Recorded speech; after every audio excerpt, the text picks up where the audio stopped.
الحمدللہ رب العالمین والصلاة والسلام علی سید المرسلین اما بعد فاعوذ باللہ من الشیطان الرجیم بسم اللہ الرحمن الرحیم رب اشرح لی صدری ویسر لی امری واحلل عقدۃ من لسانی یفقہوا قولی۔ درود پاک پڑھ لیجیے۔ اللہم صلی علی محمد وعلی آل محمد کما صلیت علی ابراہیم وعلی آل ابراہیم انک حمید مجید۔ اللہم بارک علی محمد وعلی آل محمد کما بارکت علی ابراہیم وعلی آل ابراہیم انک حمید مجید۔ سورہ حج کا آغاز بھی قیامت کے تذکرے سے ہو رہا ہے، لیکن اب یاد رکھیے کہ سورہ انبیاء مکی صورت تھی، اب سورہ حج جو ہے یہ مدنی صورت ہے۔ سورہ حج کے متعلق مدنی صورت ہے، 78 آیات ہیں اور 10 رکوع ہیں سورہ حج کے، اور الحج کے سوا اس کا کوئی اور نام نہیں ہے۔ الحج کے سوا اس کا کوئی اور نام نہیں۔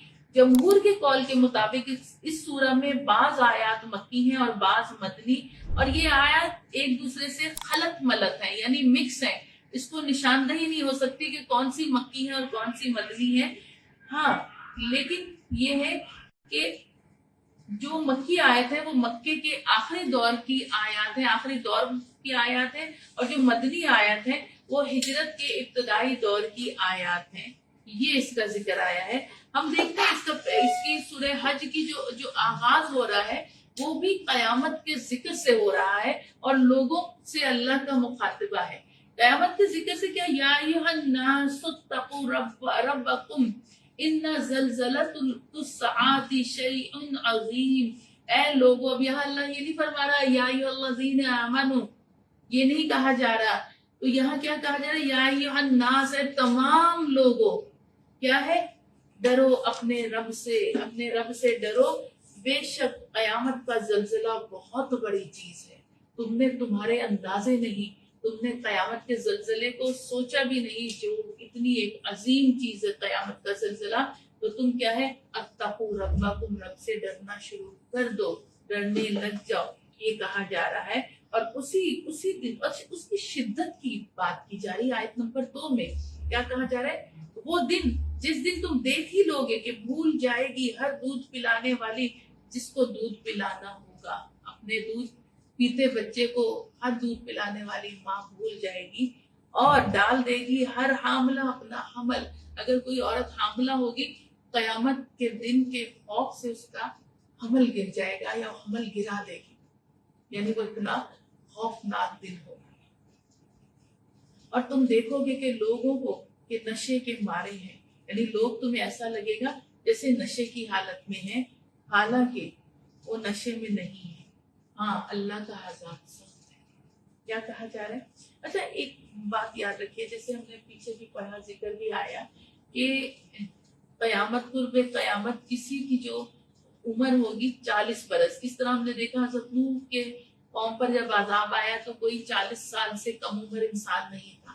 کسی بھی قوم پر جب عذاب آتا ہے تو وہاں بچے پیدا ہونے بند ہو جاتے ہیں۔ جیسے قیامت کی نشانی میں نبی پاک صلی اللہ علیہ وسلم نے فرمایا کہ قیامت کے قریب عورتیں بچے پیدا کرنا پسند نہیں کریں گی۔ تو یہ ایک ہے کہ قیامت جب آئے گی، کیونکہ 40 سال کی عمر وہ ہے کہ حجت تمام ہو جاتی ہے۔ تو یہاں جو کہا جا رہا ہے دودھ پلانے والی ماں ہے، وہ دودھ پلانا بھول جائے گی، جیسے کہ مثال کے طور پہ سمجھایا جا رہا ہے کہ اگر کیونکہ ماں کو کتنا بچے کا احساس ہوتا ہے، رات کو بھی سو رہی ہوتی ہے اور بچہ ذرا سا کروٹ لے کے اون کرتا ہے، ماں اٹھ کر بیٹھ جاتی ہے، اس کو بھوک لگ گئی۔ تو یہ ایک کیفیت بتانے کے لیے کہ اگر دودھ پلانے والی ماں بھی ہوگی، وہ دن اتنا خوفناک ہوگا کہ وہ ماں اپنے بچے کو دودھ پلانا چھوڑ دے گی خوف کے مارے، اور اگر کوئی حاملہ ہوگی تو حمل اس کا گر جائے گا خوف کے مارے، اگرچہ کوئی حاملہ نہیں ہوگی، لیکن اس دن کی شدت بیان کی جا رہی ہے کہ ایسا خوفناک دن ہوگا وہ۔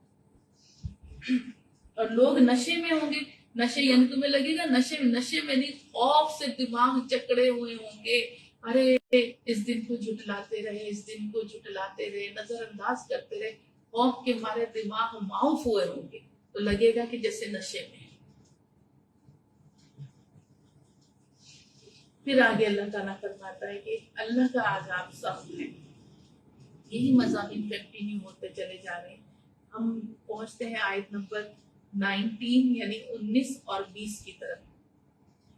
کیا کہا جا رہا ہے؟ یہ دو فریق ہیں جو لڑ پڑے اپنے رب کے بارے میں.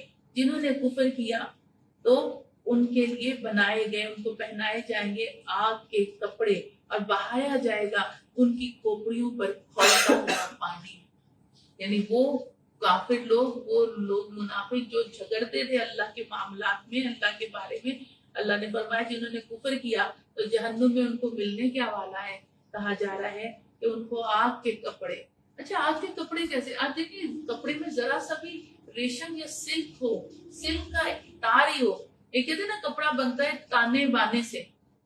اگر ایک کپڑے میں اس طرح ہے، ایک لائن اس کے دھاگا سوتی ہے، دوسرا ریشمی ہے، تو یہ تانا بانا مل کر کپڑا بن گیا. اگر ایک سلک والا، آپ دیکھیں آپ اگر بالکل پیور کاٹن کو جلائیں، اتنا سا پیس لے کے پیور کاٹن کو جب آپ جلاتے تو وہ جل کر کیا بن جاتی ہے؟ راکھ بن جاتی ہے اور بالکل ایک ریزہ ریزہ ہو جاتی ہے. لیکن اس کے برعکس جس میں یہ تانا بانا جو ہوتا ہے، سلک کا تار ہوتا ہے، جس میں سلک کا تار ہوتا ہے، چاہے ایک تار ہی ہو، وہ کپڑے کو جب آپ جلاتے ہیں تو وہ یوں جڑ کر ایک ایسے گولی سی بن جاتا ہے اور اگر ہاتھ لگے تو اس سے چپک جاتا ہے. آپ نے کبھی دیکھا ہے موم بتی جب جلاتے ہیں اور اس کا موم غلطی سے پگھل کر انگلی پر گرتا ہے تو کیفیت کیا ہوتی ہے؟ انگلی پر چپک جاتا ہے اور درد ناقابل برداشت ہوتا ہے، اور گرم گرم جب گرتا ہے تو حالت کیا ہوتی ہے. یہ تارکول کا لباس ہوگا. روڈ بنتے ہیں نا جو کالا تارکول ہوتا ہے، ڈامر جسے کہتے ہیں، کیا ہوتا ہے اس کا؟ اگر وہ کسی کے پاؤں وغیرہ پر گر جائے تو اس کا حشر ہو جاتا ہے کھولتا ہوا. یہ جو جہنم کا لباس ہوگا یہ کس چیز کا ہوگا؟ یہ تارکول کا ہوگا. جس طرح موم یا تارکول جسم پہ گرے تو چپک جاتا ہے اور گرمی سے جلن سے حال برا، یہ تو جہنم کا ہوگا. اس سے کیا حال ہوگا؟ تو کہا جا رہا ہے ان کو آگ کے کپڑے پہنائے جائیں گے جو ان کے جسموں سے چپکے ہوں گے. اور پھر کیا ہے؟ اور اس پر بھی بس نہیں ہوگا. اب کپڑے آگ کے تو جسموں پر ہو کے، سر پر تو کچھ نہیں ہوگا، ان کی کھوپڑیوں پر کھولتا پانی ڈالیں.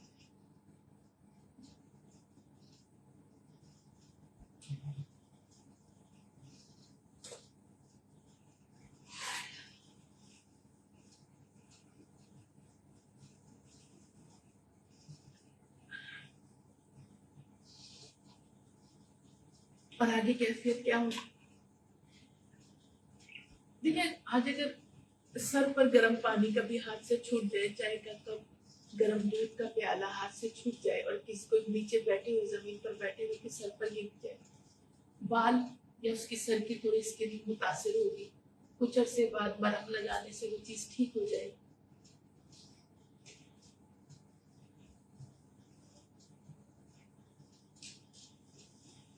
لیکن آیت نمبر 20 میں اللہ تعالیٰ فرما رہے ہیں کہ کیفیت کیا ہوگی.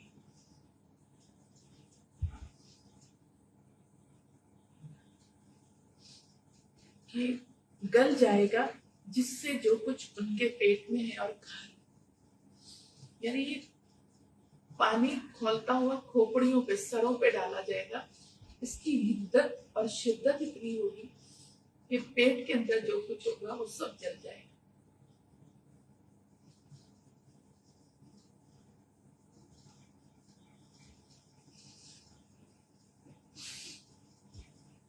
اور پھر اس پر ہی نہیں، اللہ فرما رہا ہے آیت نمبر 21، اور ان کے لیے لوہے کے گرز ہوں گے. پہلے زمانے میں جب یہ جم وغیرہ، یہ مشینیں ایکسرسائز، یہ ٹریڈ مل، یہ وہ چیزیں نہیں ہوتی تھی تو پہلوان کسرت کیا کرتے تھے اور ان کے پاس یہ مشینوں کی جگہ ایک بڑا سا لوہے کا ڈنڈا اور جس کے اوپر یوں گول گنبد کی طرح بنا ہوتا تھا، اس سے وہ ایکسرسائز کیا کرتے تھے. اسے کہتے تھے گرز. یعنی ان کی کسرت ہوتی تھی، مسلس بنتے تھے، جسم مضبوط ہوتا تھا. پہلے زمانے میں پہلوانوں کے لیے یہ ہوتا تھا. تو دنیا میں پہلوان کے لیے جو ہوتا ہے وہ تو علیحدہ ہی تو فرشتوں نے اٹھائے ہوں گے، اور ان کی لمبائی چوڑائی اور ان کا وزن ہمارے اندازوں اور سوچوں سے بڑھ کر. ایک گرز، کہتے ہیں قبر میں اگر فرشتہ ایک گرز مارے نا کسی مردے کو تو اس کی ایک طرف کی پسلیاں دوسری طرف کی پسلیوں میں پیوست ہو جائے گی.